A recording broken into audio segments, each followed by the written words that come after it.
Yep. All right, guys, we're live. Day 2 NFL Combine. Talked to a lot of prospects today. Talked to some more GMs and some coaches. We got some takeaways for you guys. We'll stick around here for about a half hour, 45 minutes, and unload the notebook again as we did at the Senior Bowl and yesterday, day number 1. A lot of takeaways just from the receivers. A couple quarterback things. Kenny Pickett was about an hour and a half late to his interview today, but for good reason. And then Malik Willis, I guess, would be the biggest note from just right away. He's not going to test this week. He's not going to be running the 40 or anything. So if you're looking to Lynchburg for that, Trashman, was there anything right off the bat that you thought of from this morning or this afternoon's interviews?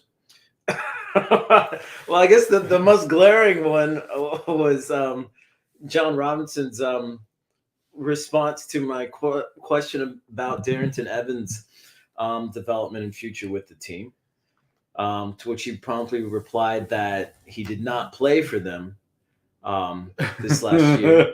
Dude, let's get this thing on track. Ladies and gentlemen, welcome back to the RosterWatch Roto Underworld co-sponsored content here from day 2 at the NFL Combine. He's the Trashman. He's Cody Carpentier. My name is Alex Dunlap. We have a bunch of stuff to get to today because what happened today was early in the day when Trashman refused to wake up. Nothing happened. Nothing happened for Trashman. No, except for us finding out that Sky Moore is a dude. He's a dude. Okay, so basically, and every player compared themselves to the best player at the position available. Sky Moore, though, very, very cool about stopping, posing for a photo, and then getting left hanging to dry. He did not get left hanging. Cody Carpentier made sure that I did not leave Sky Moore hanging. So what we're going to do is we're going to go over just our thoughts from just the immediate availabilities from some of these wide receivers and tight ends and quarterbacks that we had today.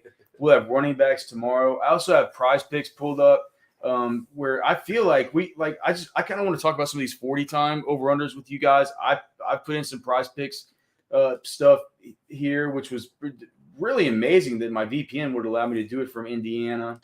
But well, that's why it's a VPN. Yeah, but anyway, so let's do that. Let's talk about some of the prospects first. Then we'll get into, like we did yesterday, where we talked about some of the stuff that we learned from the head coaching and from the GM availabilities. And we're going to talk about some Darrington Evans tape.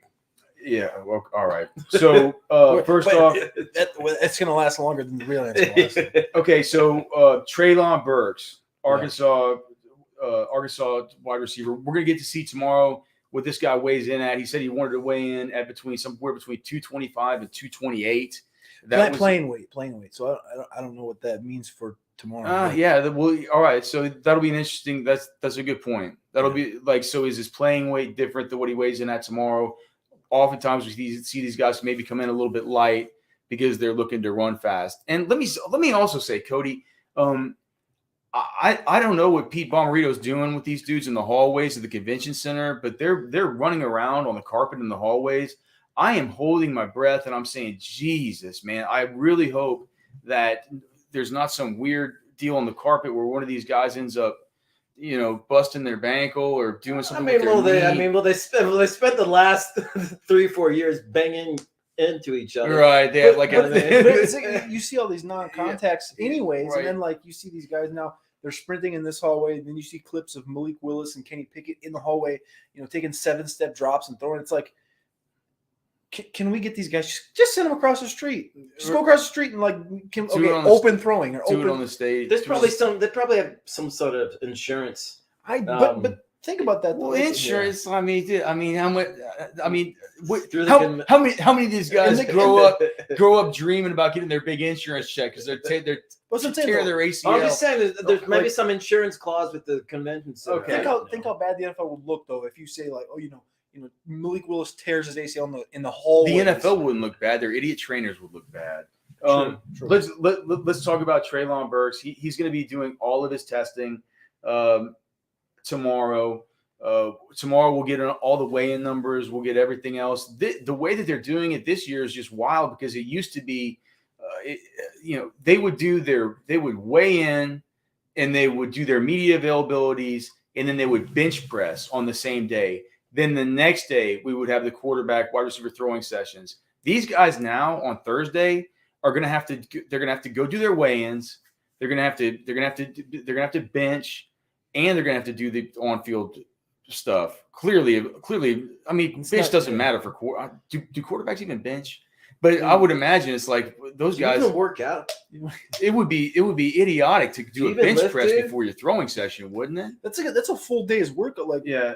So we'll get the official measurements. It makes sense to me, though. I mean, like, I've done powerlifting events. Powerlifting events start. We weigh in at 8:00 in the morning, and you do all these free lifts. You get done at 5:00 in the afternoon, and that's kind of like the similar scale we're looking at here. Is they're going to measure and do all that stuff in the morning, then you're going to go bench, and then these guys, like we looked at the schedule, they're not going to be at the turf until 11 p.m. tomorrow. So it's like you're talking about some of them won't. If their last name it goes through like M through. It's going to be a Z. long day, and that's just Right. like not optimal. And that's a good reminder that we probably won't be able to do another one of these streams tomorrow night because hopefully we'll be inside Lucas Oil, watching for, our subscribers at RosterWatch, the subscribers at Player Profiler, every rep from one of these quarterbacks and these wide receivers. We're going to be in definitely with the first group. We're hoping to get in with the second group, but regardless, it's going to be a primetime affair, and so we won't have time to do this at night. But anyway, back to Treylon Burks. Any thoughts about him? Like, I mean, he's talking like he's going to run super fast.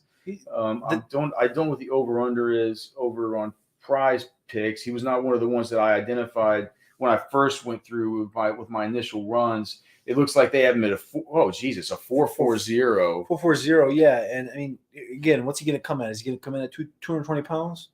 That's like.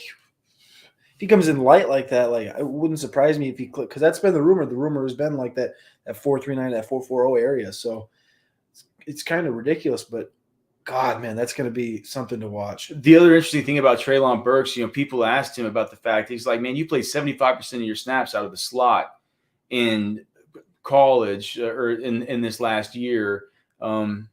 And to me, I'm like, I can't believe it was somebody. It feels like he probably lined up 20% of the time out of the backfield. Like Treylon Burks lined up all over the place. I don't have any worries about it. Treylon Burks says he thinks it's harder to play from the slot than it is to play outside. Yeah. He says these dudes at the line of scrimmage, like it's a lot easier to get off a dude at the line of scrimmage than it is to get past a linebacker or a nickel corner and then deal with the safety that they would have over the top for him there. So he said he's going to be fine wherever he plays. I think Treylon Burks, when I looked at his body type, Byron texted me. He said, is Treylon Burks a DK Metcalf? And I said, I'm not sure anybody's a DK Metcalf.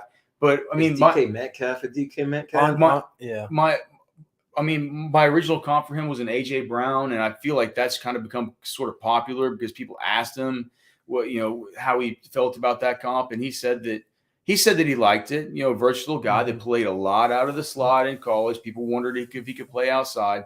He does not seem like he's worried about it at all. I think Treylon Burks, dude, he came in, dude, he was talking about Deebo Samuel. He's like, that's the guy. I was like, what?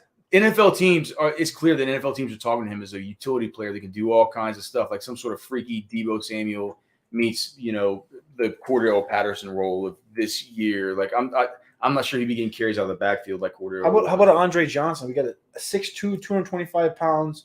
He gets that early first round draft capital, 4.4, and if he runs that 4.40, which is what Prize Picks has him comped at, you're talking Andre Johnson territory at 6'2", 225. I don't think there's much value in that 4.4 over at Prize Picks, personally.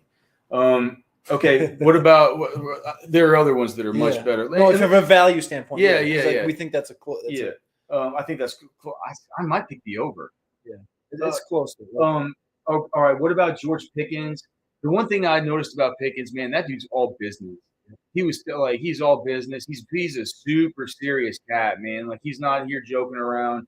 He's not here messing around. He says that he wants to run a 4.3 or a 4.4, which is so funny. It's like there's worlds of difference between a 4.3 and a 4.4. But that was one I did notice on Prize Picks, 4.55 over under. That was the first one that I said, well, if this dude's talking about a 4.3, 4.4, it's a 4.55 over under. Really interested in that, but clearly he was hurt for a whole lot of this year. He talked some about that. He also talked about the fact that he had signed some kind of what did he sign? Some sort of he signed like basically deal with sponsorship Tom deal Brady. with TB12. He signed a sponsorship deal with TB12, so he'll be one of their athletes. And he made an emphasis on, Tom Brady's retired, and I'm coming in. It kind of feels like a right fit. Not like changing of the guard. Not like a passing of the torch. That's kind of what he was from Brady to George Pickens. It's kind of like what he was angling at. That wasn't like, okay, Brady's out. I'm the next, but it was more so like the fit just made sense from a. I'm trying to keep that. Well, I think what he was saying was he says, look, I like this a lot because Brady's going to be retiring, and now they're saying they're leaving the light on for Brady, and Brady's acting like he's still, But what I think what Pickens was saying was he was saying that he felt like it was cool because like now Brady's retired and he's spending a whole lot more time on his marketing companies and stuff like that, and so it'll get him more attention. Of course, George Pickens missed much of the 2021 season, but from the 2020 season, we saw that he had 20% market share at least across everything, and a 32% market share of his team receiving touchdowns in 2020 there for Georgia. And Pickens, he's big. He's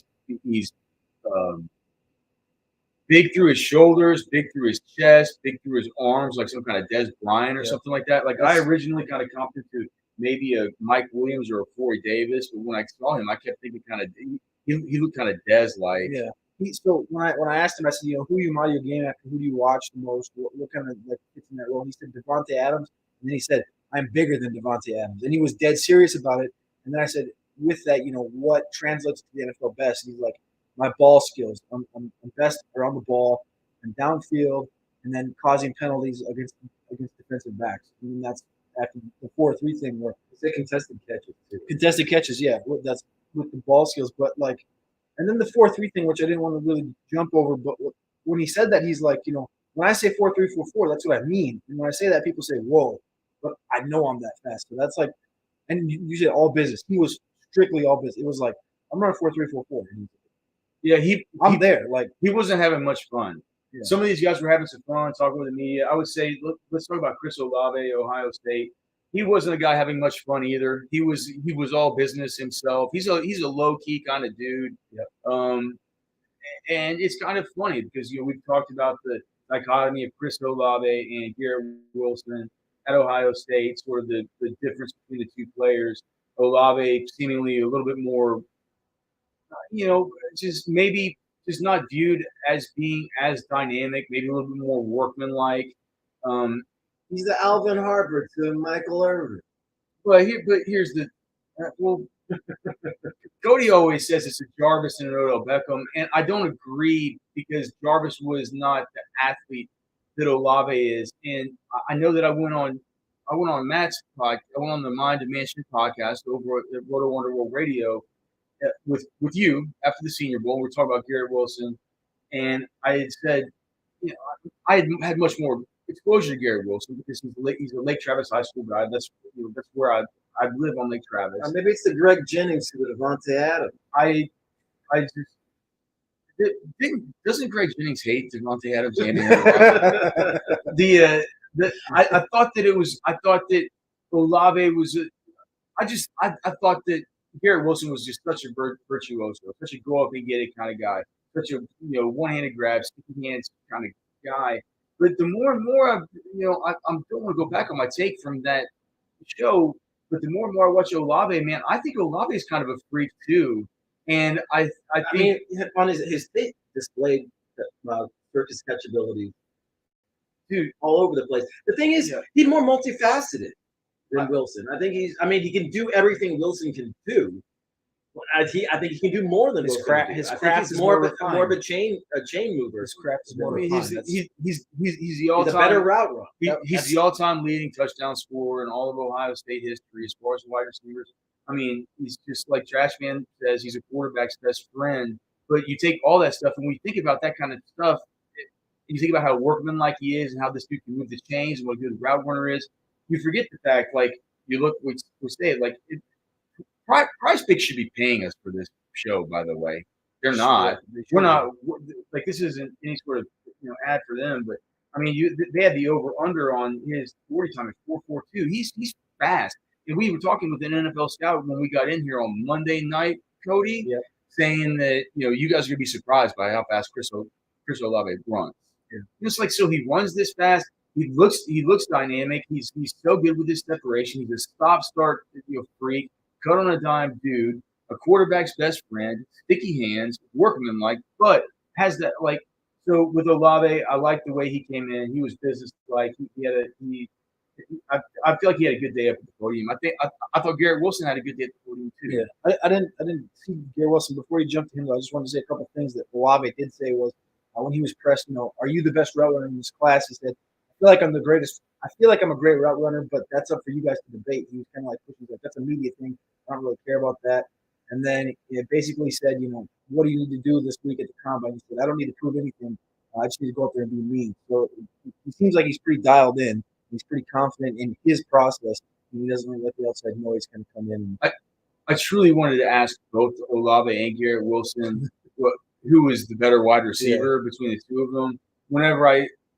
Both of them were such nice young men that I didn't want to, if you soften in your old age. Yeah, I mean, if they would have been jerks or something like that, I would have asked the question. But these aren't like GMs where we're going to give them the hard ball, man. Or you could ask them, what do you have that the other one does not? You just don't want to. They were just too nice. You just want to turn friend on friend, man. These are good. These are good young men. Garrett Wilson and Chris Olave. They're going to be.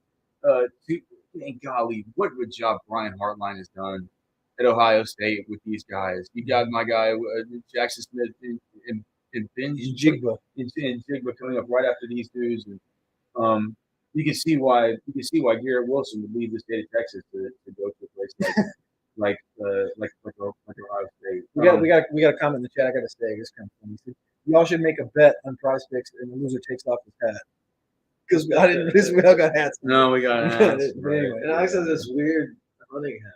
Yeah. Well, it's my all the time hat. I don't think I've ever seen Alex's hair. You guys saw my hair last night. I didn't have a hat on. All right, so let's go to the next one. You said David Bell. I didn't spend too much time over David Bell from Purdue's table for his podium. I did notice, though, I feel like he looked like he was probably all of 6'2", 205 as he's listed. I also noticed that whenever, I always think it's so funny that, he loves to continue to comp himself to Allen Robinson, even after Allen Robinson. He loves that. Even after Allen Robinson hasn't been that good lately, man. David Bell loves him some Allen Robinson. And he did an interview a couple weeks ago on the I Am Athlete pod where he talked about that Allen Robinson thing and how he actually didn't say that, I want to be an X receiver as much as I want to be a Z, and just that style. And then today he was talking about how he continues to work down there. And his biggest thing that, I guess people told him was, you're not good yards at the catch. And they asked him, how are you going to get better at that? And he said that that's one of the biggest focuses, just every day in practice. And the best way to do it is every day in practice, rep after rep after rep, is as soon as you catch the ball, make it move. And that was like the one big takeaway I took from him, just like, he was working. He was serious too. He was a very good. He was one of the first guys up on the podium. But yeah, big guy, and I think Allen Robinson might be a solid comp.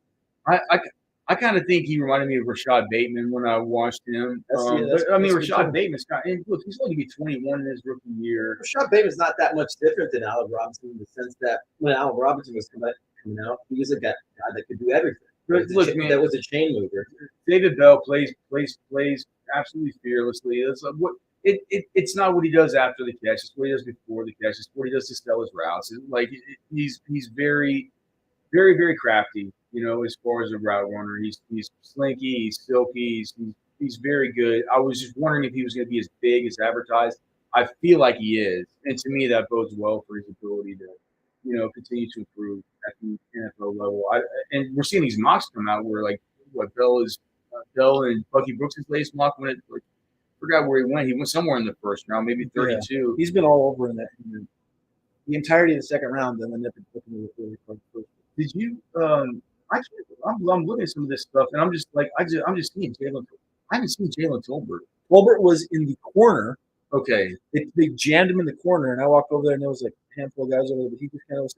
It really surprised me. He was in the corner A, it was a small school, and B, he really wasn't getting talked too much. He just kind of sat over there, and again, like I told you, I think you're talking to Garrett Wilson at the time, and I walked over there, and I was just like, this guy, Yeah. he's just a brick Just a shithouse beast, for being man. 6'2", Yeah. 195, 200 pounds.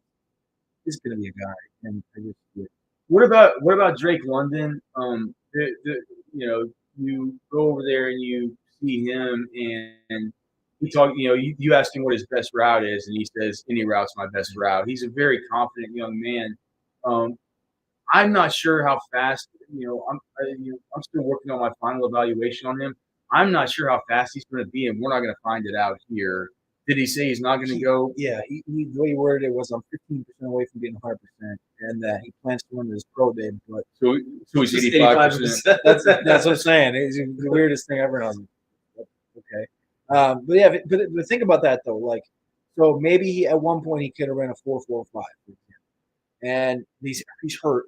Now he's at 85%. So even if he gets back to 100%, guess who never got that full 8 weeks of 40-yard dash training? He's going to go out there. So it would not surprise me if he runs something that's very disappointing as pro day if he runs. So Did you really think when you saw him today that he's truly 6'5"? oh yeah, he's all of 6'4", 6'5". But I think he's probably closer he just to looks slender. I Right. thought he looked slender. Yeah. He wasn't thick like Burks or like Colbert.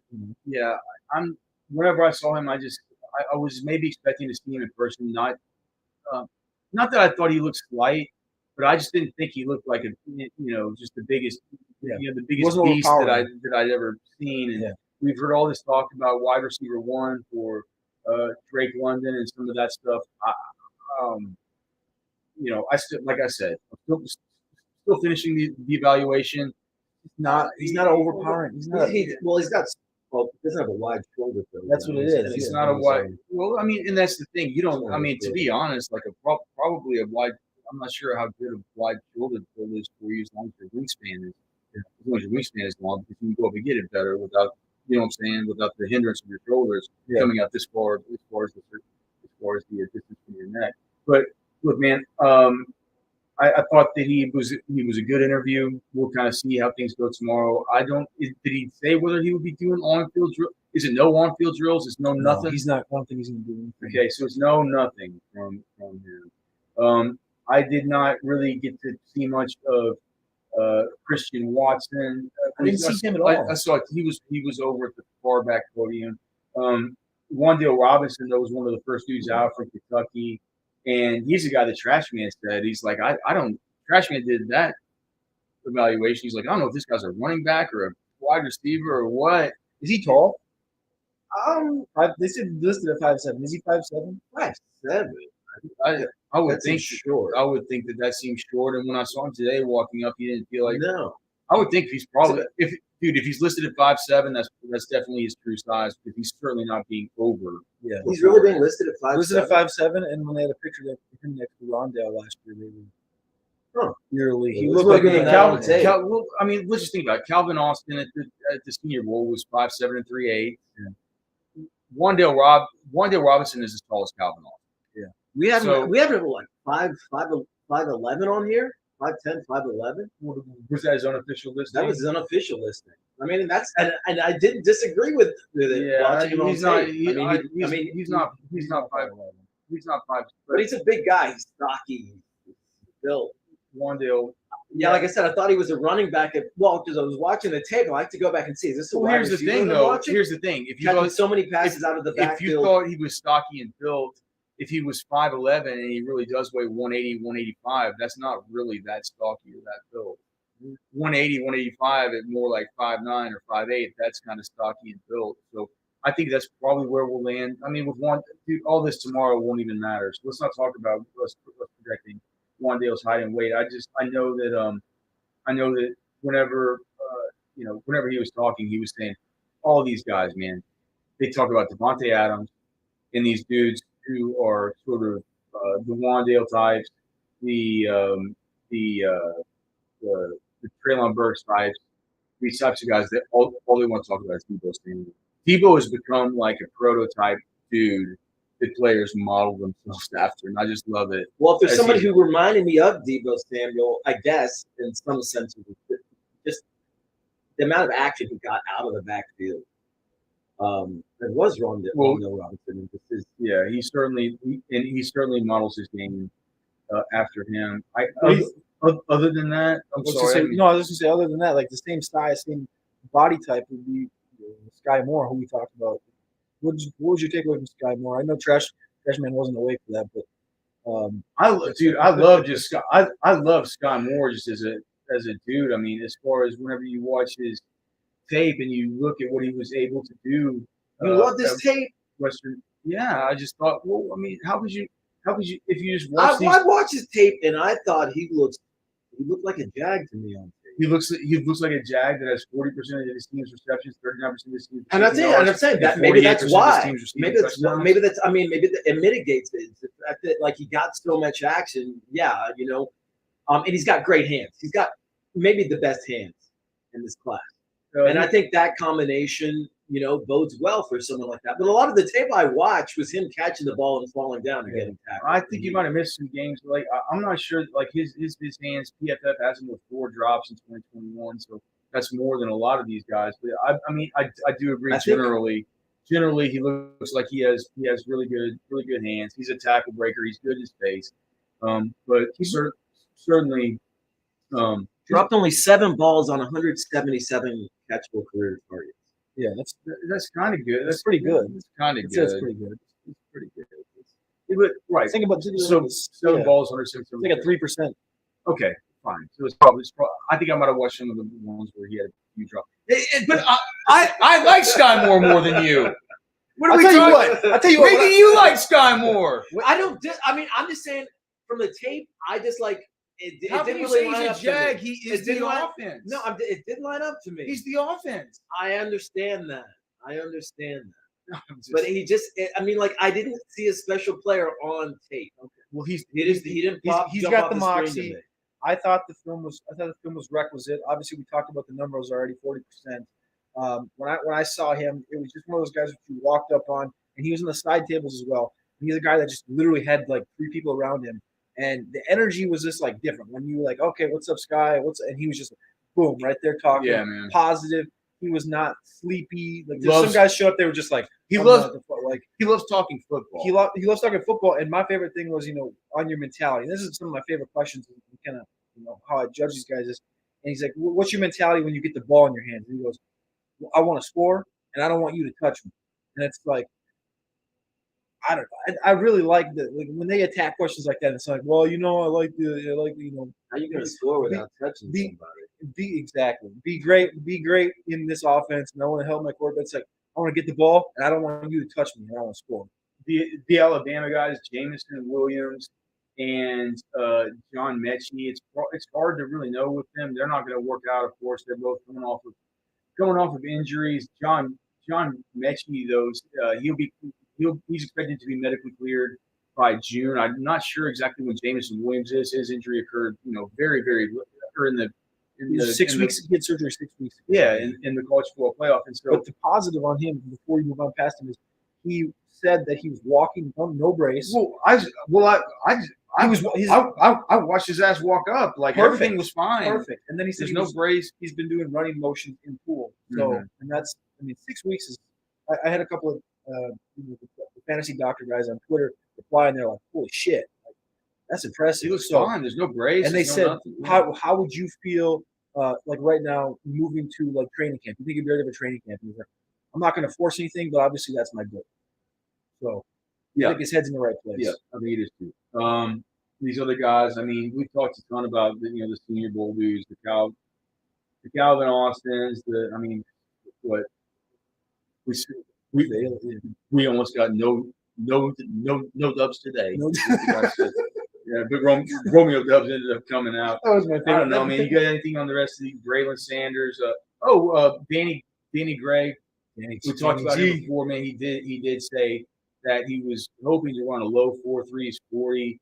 Cody and I, we talked about on the stream last night. Cody and I got in on it. Danny Gray, fastest overall and fastest wide receiver just before that thing just plummeted. So we'll definitely be big Danny Gray fans tomorrow as far as his 40, but I'm sure it'll be somewhere in the 4.3s, based on just everything we've heard from different scouts and everything else. What was your deal with Danny Gray before he got a little bit banged up at the Senior Bowl? Did you Like, I did you didn't- like what you had seen? I liked him more than I liked Reggie Roberson, and then obviously Reggie Roberson doesn't show up. I know Trashman, you like Danny, right? You like Danny Gray as well. I think I like Danny I just Gray. thought he separated better downfield. I mean, he prototypes as that downfield threat. So, 4.3 speed, man, can't teach it. I can't remember who said it today, but somebody said Jameson Williams, maybe the guy. He said you can't teach my speed or something like that. So it's different. Let's see. So, Johan Dawson, we didn't mention him. I didn't really get to see much of him. He was dialed in. At the podium. I got so tilted whenever people kept asking about, have you been? There was so many reporters going up and asking, have you talked to the Steelers? Have you talked to the Bengals? Have you talked to the Cowboys? Have you talked to what do you think about Coach Mike Tomlin? It's like, come on, dude, you can't just waste all of our time with some shitty blog post you're going to write for your Steelers fan blog about what this dude says about the Steelers when he met with them for 30 minutes, one time over Zoom. To any reporter out there, too, that hears this, I doubt any of them will because we're all stuck in the small worlds, but these players openly say that they have informal interviews with all 32 NFL teams. So on day 1 and 2 of the NFL Combine, you don't need to ask these guys who they talk to. All right. So let's talk about just some of the let's talk about some of these wide receiver 40 time over unders here that they have on Prize Picks. And you guys tell me what you think goes over or under. I'm gonna say it, then I'll go 1, 2, 3, and then you say over or under. Right? All right. So Johan Dawson 4.39. 1, 2, 3 Under. I think he goes over. I think it's over. I'm not sure Over? if one of the 4 threes. Really? I think he's more cat quick than he is fast. It was kind of always watching Johan Dawson. He was like a Deontay Johnson type of guy. Maybe not super fast, but definitely so quick that he makes you look like he's like that. Garrett Wilson, a 4.44. 1, 2, 3 over. Both of you guys say over. Yeah. Treylon Burks, a 4.4 flat at 200 and we'll see how many. Give us a body weight. If he weighs 225 pounds, Treylon Burks at a 4.4 flat. 1, 2, 3 over. I agree. We talked about Wandale. So Wandale at a 4.45. 1, 2, 3 over under. I kind of think I'm with Trashman. Really? I think he goes under. And then the one that we talked about earlier, the George pick is 4.55. I just think that's an automatic under. Yeah. I think the Chris Olave at 4.4. Here's this one. Chris Olave, 4.42. 1, 2, 3. What, under? I'm with Trashman says over. Cody says under. I'm with Cody. I think he goes under. He was asked in the hallway by Jordan Reed. Shout out After Draft Network. He's asked, are you going to run a 4.3? He got a little picture of him. Like, you're going to run a 4.3 in the 40, and he said, maybe. Or like, we'll see. And he winked at him, and I was like, that's the confidence. Like you talked about, Olave's got that. I didn't start winking at people until much later. Anything that you guys have on the prospects other than what we've sort of talked about so far that I didn't kind of steer the ship towards. Otherwise, we can talk about some of the stuff we got. I just don't see how Wandale Robinson is 5'7". We're gonna see tomorrow. Trey Mcbride. Trey McBride is one that I caught for a little bit. Obviously, I didn't jump in the whole time because we talked about the Senior Bowl. We loved him. But one of the things I did catch was he was talking about run blocking and how that came first for him. And he's always loved being physical in the run game and just like that being something that he really wanted to bring to the NFL and dominate with. And just people, whenever I came back saying from the Senior Bowl saying that Trey McBride was the best Senior Bowl tight end that I remember seeing. He was better than Troutman, better than Dallas Goedert, who was only healthy for a day, but better than O.J. Howard, who at the time was a big monster name. Evan Ingram was there that year. And people said, well, why didn't you only catch one touchdown after he had all these yards and stuff? People asked me about things. We were always in 13 and 14 personnel for Colorado State down at the goal line. It's just it is what it is. And he's like, I wouldn't take it back because I wanted to score the touchdowns. I wanted us to score the touchdowns. That's how we were built to do it. That's how we were going to do it. Clearly, he has every ability to be able to be a red zone threat. at the NFL level. We started the Senior Bowl. He's going up against the best seniors in the country down there in the red zone. He's basically built for it. I can't believe that they didn't have something where it's like, well, if you're 13 personnel, why don't you slip this dude out? Just like you know, it's like it's so ridiculous that you wouldn't. But anyway, all right. So let's move on to the portion here. Let's just hit up some of the availabilities. Let's maybe start out with the Titans. So I asked the Titans GM John Robinson today if the Titans are going to bring back Deontay Foreman. Mainly just for fantasy. It's like if Deontay Foreman's there and Derrick Henry's there and there's some sort of satellite back there, my worries were there could be something where they try and Derrick Henry's going to be 28. My worries are he's 28 with the legs of a 26-year-old. With the legs of he's 28 with the legs of like some sort of creature that came from outer space. Yeah, but look, my worries were just like maybe if he's healthy through the beginning part of the season. Now that the season's 17 games long, the kind of deal where you can, to where you can consider the idea that maybe if they're completely up and they're winning, they don't have him icing off the game the way that you could put Deontay Foreman in there and let him do it. And so I always thought if Deontay comes back and he's just the backup and he's just the insurance, it was a good insurance plan for them this year, that we won't just have Derrick Henry in some sort of satellite back, right? And we could legit maybe have another one in the mix. It doesn't sound like John Robinson was that interested in bringing him back. Well, I think he's going to ask for too much money. The minute that I brought up Deontay Foreman, all he wanted to talk about was Dontrell Hilliard. And so to me, that kind of says like you got this redundant kind of Deontay Foreman deal with Derrick Henry. We don't know how it's going to go down. Maybe he's playing coy. But to me, it really felt like they want Derrick Henry. They want to do this kind of the other one. And then Darrington Evans, your question, Darrington Evans ain't going to be playing with those guys anymore. Trashman asked about him. He asked on Darrington Evans. John Robinson said he was hurt. He didn't play for us. So and everyone went like, and there's like the whole. There were some people around there that we sort of talked to off podium who said he's not gonna be back. And so if you want Darrington Evans in one of your dynasty leagues and somebody might not be on to this, definitely sell him unless you think he might go somewhere else and be able to fit into the culture better. But clearly the culture there with the Tennessee Titans, they're not fans of Darrington Evans. The joke I heard from a couple guys was like, yeah, just he's not gonna be on the team. And then somebody was like, yeah, just let him play video games because like I know he plays video games, Twitch and shit. Maybe he's just not dedicated. He does not fit into a Mike Vrabel culture. No. Like it's very clear. And John Robinson and Vrabel, they're kind of the same way. They're kind of They're a little bit. I love prickly. A little prickly. They're dudes. I mean, that's like they don't like Darrington Evans. I'm not sure if there's anything else that you had that you particularly asked about with those guys. I know that they kind of talked a lot about Julio. They had a bunch of the local media talked about Julio. I wanted to ask Vrabel where he got his watch. He probably would have complimented your sweater.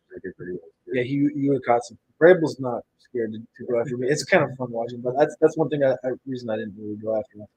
Ravens, we got to talk to GM Eric DaCosta today. I asked him how J.K. Dobbins is looking and if he's kind of getting back up to speed. Just how's he moving? How's he running around? He really wouldn't answer any of these questions. What he did answer was he said, look, we're like last year we lost J.K., we lost Gus Edwards, we lost Justice Hill, and those are three guys who we plan to have back, and we're so excited to have back. You could really tell, like he was beaming when he was saying about getting these three guys back. To me, it's whenever he brings up all these guys and he talks about it like this, we're going to be back to the situation in 2022, like we were coming into 2021 before disaster struck in that backfield, where we're going to be talking about a committee, and it could be that people are overvaluing J.K. Dobbins due to the fact that Gus Edwards is still there. I mean, he says Gus Edwards is coming along. I don't think so. Just for the fact that they run the ball maybe more than any other team. Well, they certainly do, and you're going to deal with committees everywhere. But with that being said, I'm not sure that some of the elite, people drafted J.K. Dobbins in the same year that they drafted a whole lot of these other real good young runners. It's the Jonathan Taylor, DeAndre Swift year, like this big year. But then again, whenever J.K. Dobbins was being drafted, he wasn't being drafted as that premier back. He was drafted as a guy who would have a shot. He was being drafted in dynasty leagues at 1.04, wasn't he? I mean, is my memory completely shot? No, that's what it's like. I was talking about Magus Moore in redraft leagues. Right. For dynasty. Dynasty spot though was we were looking at him as that guy that could be. Yeah, that guy that could be. But he wasn't going to be given anything. You know, he worked his way into that role. But I think when as prospects, it was like it was. I think the hierarchy was like Taylor, and then it was the Swift and Dobbins thing, and we've seen what Swift and Taylor can do. And I just don't know if Dobbins is ever going to get that full opportunity that those guys have gotten. Yeah, look, it's going to be a committee moving forward. I mean, even the fact that he was so pumped about Justice Hill, I was thinking maybe Justice Hill by now might be up for free agency. I didn't even look and see what his status was, but like they're interested. They're just saying like all three of those guys are real key cogs. There's something to keep in mind as far as the volume there. I mean, it could be split up. I pressed. I said, all right, enough about Justice Hill. Jesus. How is J.K. Dobbins moving? Yeah, like how's he? Like how does he actually look? He's like I've seen his facility a few times. Funny story. He's actually my neighbor. My wife bakes him cookies, all this shit like that, and then he moves on to the next. He never told me how he's moving. Yeah, you know. So his wife is baking him cookies. He might probably not too lean. Yeah. Well, I also asked DeCosta a question more so about the NFL draft and kind of this class, and it kind of caught me off a little bit because I said, what's your favorite position to kind of look at and scout in this class? And he jumped to offensive line, whereas a lot of these GMs have said edge and D-line. And so he said he liked where the depth was at in the offensive line. He obviously alluded to the edge. And then one note that he did see, because I've seen in some mocks where the Ravens are getting Sauce Gardner, Derek Stingley. He mentioned that he mentioned that he thought you could draft a cornerback in any round of this draft that could contribute to your team. So I really thought that was interesting. For me, that tells me they're not going to take one in round one, and they're focusing more on the interior, which I think they should be. So no, that's interesting. Yeah, golly, you just think about it. You mean they're not going to draft another receiver? You think about it from you think about it from a logical standpoint. How depleted that. I'd have to go look and see who else is set to be free as far as I think it's the backfield. But I mean, they lost five of the, and they kept losing them. Their first five guys up by the end of the season. They were all done. Jets GM Joe Douglas. I asked him about Michael Carter, what the year one evaluation was on Michael Carter, and what he thought the optimal number of touches for a guy like Michael Carter was after getting to see him for a year in that offense. I'll just read what he said. He said, "Young MC is what they call him." So I'm going to start calling Michael Carter Young MC. I love that. That's the move. He said, "Young MC's a dude, unbelievable contact balance, elite feet, a weapon out of the backfield in the passing game, really good hands. In terms of optimal carries, touches, that's dictated on a game-by-game basis by our staff, but this offense has had a lot of success with a really strong rotation. But we do love Michael." So basically, I think that's like we love him, but we're still kind of need a committee. Yeah. But he's going to be the 1A. I think that's kind of where that's kind of the way I feel. Because you can tell when these teams, they talk about these guys that they love. I mean, he loves him from Young MC. Exactly, Young MC. Like, this dude's got a nickname. This dude comes in, he said he elite contact balance. Think about that in comparison to where's Darrington Evans fit this offense? He didn't play for us. Think about those that. Are diametric I know, but like think about the hierarchy of that is like they're committed to him. Like he's a dude, and you don't just get Young MC. Like that particularly. I'm a big Michael Carter fan, but that was like a very positive note to say they're not going to go draft Breece Hall. They're not going to go draft Isaiah Spiller. Joe Douglas was asked about Braxton Barrios, who apparently is going to be commanding some kind of deal on the open market. And he said, look, you got to bring back guys who do everything the right way. And Braxton did everything the right way for us. It feels like they're going to be interested in Braxton Barrios. I couldn't believe that Cody was able to do it, but he actually got in a question about our boy Denzel Mims.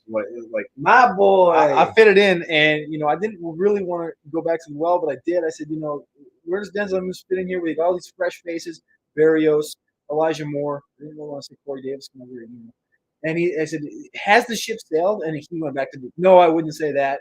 Obviously, he was injured all season last year, but no, he didn't say that. He said he had sickness. He said he has his bouts with sickness. And was that still from that bad salmon? The salmon was bad. And why did he have multiple bouts with sickness over this? He got a weak stomach, or he must be not eating gluten or something. But I don't know what. Hey, I don't know what it is. But anyways, he said that he was still committed to Denzel, and that he thought Denzel was, making positive moves inside the facility. So, I hope so. He was my favorite receiver in that class. Yeah, he's a good one. He was certainly. Senior I think Bowl he was stud. certainly my favorite at that Senior Bowl, and that Senior Bowl had guys like Chase Claypool and Michael Pittman there. So yeah, we call him Motel Mims, man, because he's like Motel Brady, where you leave the damn light on. Where you leave the light on. Okay, 49ers. So we had GM John Lynch today. I asked what happened to Trey. What the hell happened with Trey Sermon in 2021, and what the expectations were for Elijah Mitchell coming into this year. Basically, what they call. So speaking of nicknames, they have a nickname for Elijah Mitchell too. They call him Drano, which I'm not sure is. I think I like Young MC better than Drano. When you said it, I was like, they call him Drano because they say it's like the drain unclogger that you can put down into the drain that can find the little crevices and the crannies in there to be able to get through and clean everything up. They just say he's just so good through the line of scrimmage like that. I mean, so I guess that's kind of neat.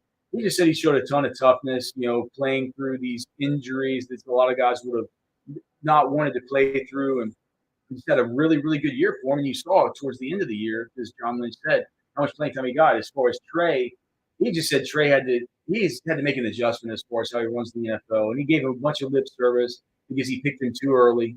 Yep. And he said, "Look, we're still excited about him, but you saw Jeff Wilson came back. You saw that Elijah Mitchell was starting to run good. You saw that Debo, we got him so involved as far as."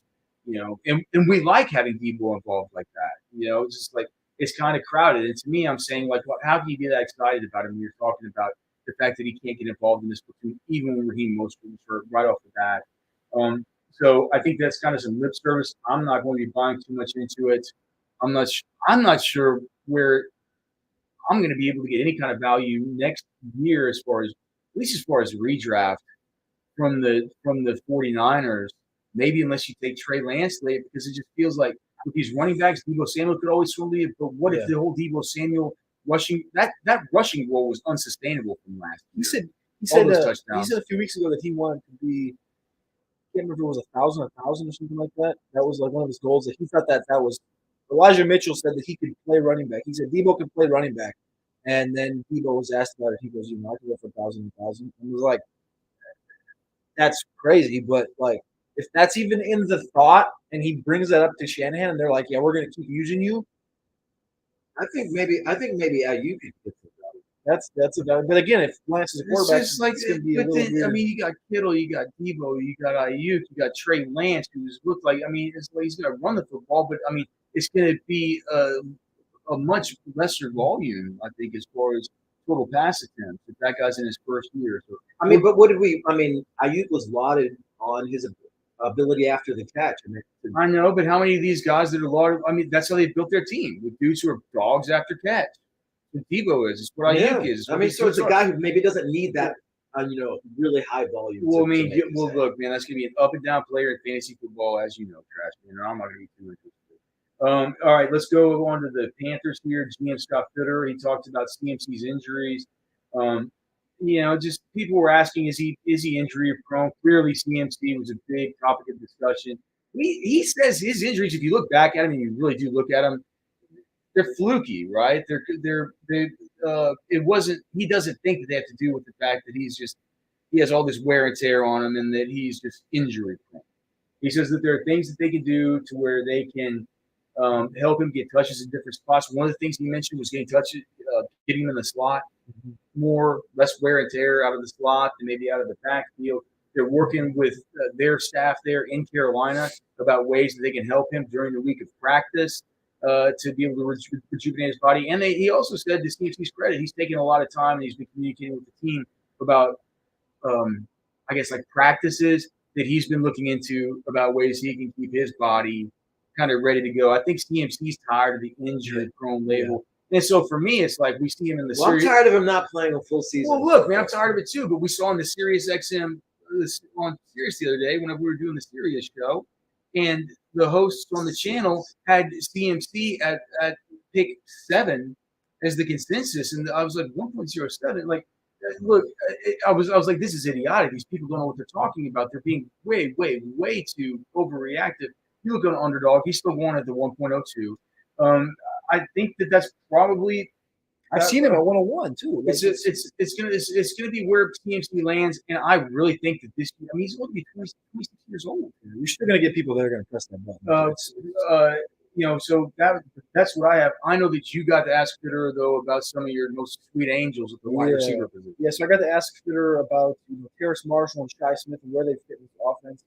He mentioned Terrace Marshall had a fantastic camp, and then it didn't hit in the season. But he said that he thought Terrace Marshall had worlds of talent, which to me felt weird because if he had a great camp and he didn't transit to the season, you kind of alluded to the quarterback situation.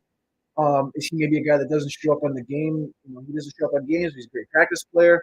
And then Shi Smith was the other guy, and I was wondering, is he maybe going to fit into that potential slot role, maybe behind DJ Moore? He said we want him to be number 4, but we want him to mainly play more special teams. He needs to be a gunner. He needs to be a punt returner. We need to see more special teams there, and then commit to being that wide receiver 4 right now. Shi Smith only rosterable in 12-team dynasty leagues where you roster 25 plus. You need injuries. Yeah. So we'll say about them. I just the Commanders, which I'm still not used to saying. I'm not sure I'm ever going to be used to saying it. Yeah. The Commanders. We had GM Martin Mayhew. Trashman, do you want to eat a little crow on all your Antonio Gibson? There's no crow to be eaten. You don't believe that they believe in Antonio Gibson, and I feel like that answer that Mayhew gave you today was one of the most stand up with a backbone and talk about your guy like he's your guy. Well, unlike you will talk about Antonio Gibson. I think he's supposed to say that because these guys don't always talk about these guys because like there is this. a scuttlebutt that they do want to bring Jaden McKissick back, and they also want to add some more depth to the backfield. In addition to that, well, look. I mean, he talked about Antonio Gibson's toughness. No, we didn't just talk about it. I think Antonio Gibson's a great player. I'm just curious about them wanting to add more help in that backfield. He waxed poetic about outside it. of J.D. McKissick. He talked about this guy. How can this guy every week? He said you get to Wednesday, you look at him, you're like, how the hell is he going to go this week? And he's got this thing on his shin. He's got all this stuff. You go in the trainer's room and you look at it. You're like, there's no way he's going to go. He's like, what did he miss? One game? He's like, he goes for 1,000 yards. He's the toughest son of a bitch we've ever seen. You've seen what he's able to do. He helps us in so many ways. He gets wait. I want to know this because I don't know. Where does Trashman have Antonio Gibson in dynasty? Lower than player profiler. Where does Trashman have him? Well, it's does he have him in the trash can, or does he? No, he's not in the trash can. If you look, don't judge it by the number.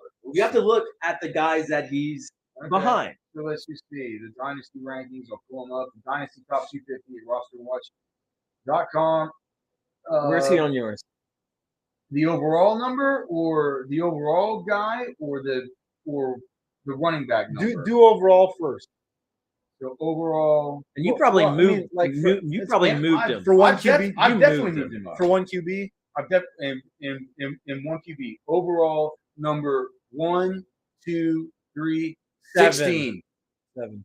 What do you have at running back then? Running back, and I think it's fine. I think he belongs with Cam Akers and Travis Etienne. I think that's like the right. So you got we talked about Etienne yesterday. So you guys have Etienne.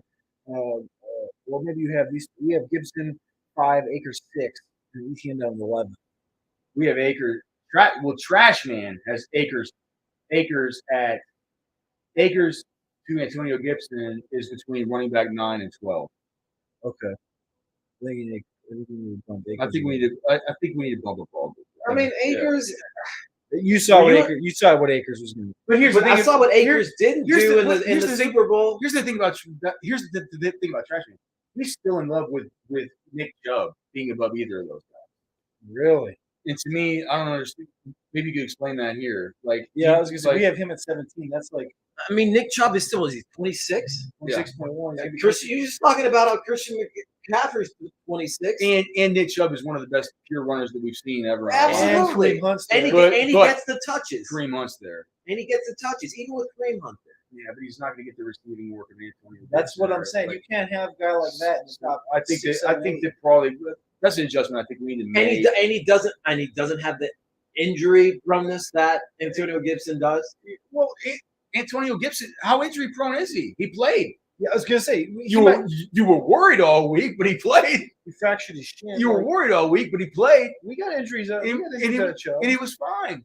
We got concussion, MCL sprain, calf strain, rib injury. Like He's back. Those are not. Come on, Trashman. 3 games. We're talking. That's not considering how much he touches the ball. That is mine. Okay. So anyway, as far as I asked Martin Mayhew about J.D. McKissick. He's a free agent. He was last making, I thought, Cody, on your great article, the other player profiler that I've been using during these availabilities. When I'm talking to these GMs about these, I think he was making 1.625 million last year. It doesn't seem like Mayhew's going to have that kind of money this year, especially with what they've said that they're going to be canvassing the league.